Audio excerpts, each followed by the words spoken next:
अर्पित और देव दिल्ली में जॉब करते थे।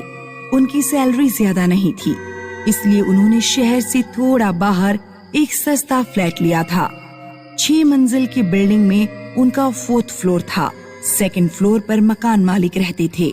अर्पित और देव को अक्सर रात में अपने ऊपर वाले फ्लोर से डीजे बजने की आवाज सुनाई देती थी। अर्पित, रात के 2 बज रहे हैं, जरा यार ऊपर वालों से मना कर जाके कि डीजे बंद कर दें। अर्पित ऊपर 5th फ्लोर पर जाता है।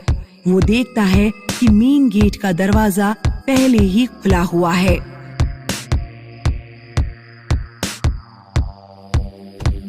अर्पित जैसे ही गेट खोलकर अंदर जाता है, म्यूजिक की आवाज आना बंद हो जाती है। वो देखता है कि दूसरा फ्लैट खाली पड़ा है और वहाँ कोई नहीं है। अर्पित फ्लैट की खिड़की के पास जाकर बाहर झांकने लगता है, तभी कोई पीछे से उसके सिर पर हाथ मारता है। कौन है यहाँ पर? अर्पित बुरी तरह डर जाता है और तुरंत फ्लैट से बाहर भाग जाता है। अगले दिन सुबह देव अर्पित से कहता है, थैंक यू यार, कल रात में डीजे बंद करा दिया। मैं तो सो ही नहीं पा रहा था। मैं भी पूरी रात नहीं सो पाया। क्यों? कल रात डीजे मैंने बंद नहीं कराया था, तो ऊपर वाले फ्लैट का दरवाजा खुला हुआ था। मैं अंदर गया तो शोर अपने आप ही बंद हो गया और फ्लैट में सिर पर टीप मारी। ये तुम क्या कह रहे हो? कोई हॉरर स्टोरी लगती है। जो भी कह रहा हूँ सच कह रहा हूँ। देव अर्पित की बातों का विश्वास नहीं करता और ऑफिस चला जाता है। उस रात देव ऑफिस से लौटा तो उसकी फ्रेंड नेहा भी उसके साथ थी। नेहा का बर्थडे था। नेहा देव और अर्पित के साथ केक काटकर अपना बर्थडे सेलिब्रेट करती है और फिर तीनों सो जाते हैं। रात में फिर उन्हें ऊपर वाले फ्लोर से शोर सुनाई देने लगा। अरे यार, आज फिर से? आज मैं नहीं जाऊंगा, तू जा। तुम दोनों रहने दो, मैं जाती हूँ। लगता है ऊपर के फ्लोर वाले इतनी रात में पार्टी कर रहे हैं। नेहा ऊपर जाती है। 5th फ्लोर का दरवाजा बंद था। नेहा तेजी से दरवाजा खटखटाती है।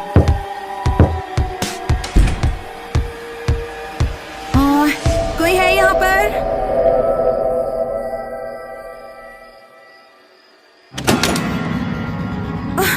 खोलो, किसने मुझे बंद किया? हे भगवान, मैं तो अपना मोबाइल भी साथ नहीं लाई।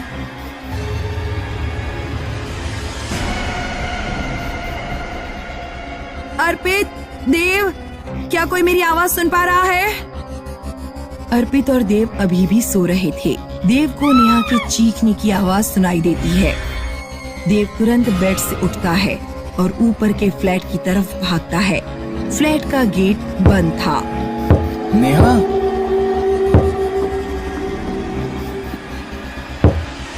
देव दौड़ता हुआ नीचे जाकर अर्पित को जगाता है। अर्पित, ऊपर नेहा फ्लैट में बंद हो गई है। फ्लैट का दरवाजा खुल ही नहीं रहा है।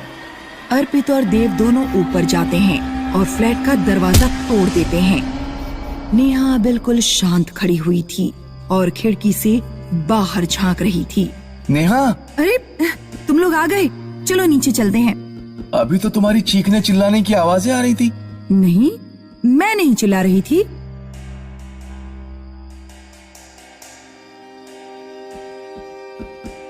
नेहा, देव और अर्पित सो जाते हैं। कुछ देर बाद ऊपर के फ्लैट से फिर शोर आने लगता है। अर्पित की आंख खुलती है तो वो देखता है कि नेहा अपने बिस्तर से गायब है। देव, उठ! नेहा कहाँ चली गई? अर्पित और देव दौड़ते हुए ऊपर के फ्लैट पर जाते हैं। फ्लैट के अंदर घुसते ही उनकी आंखें फटी रह जाती हैं।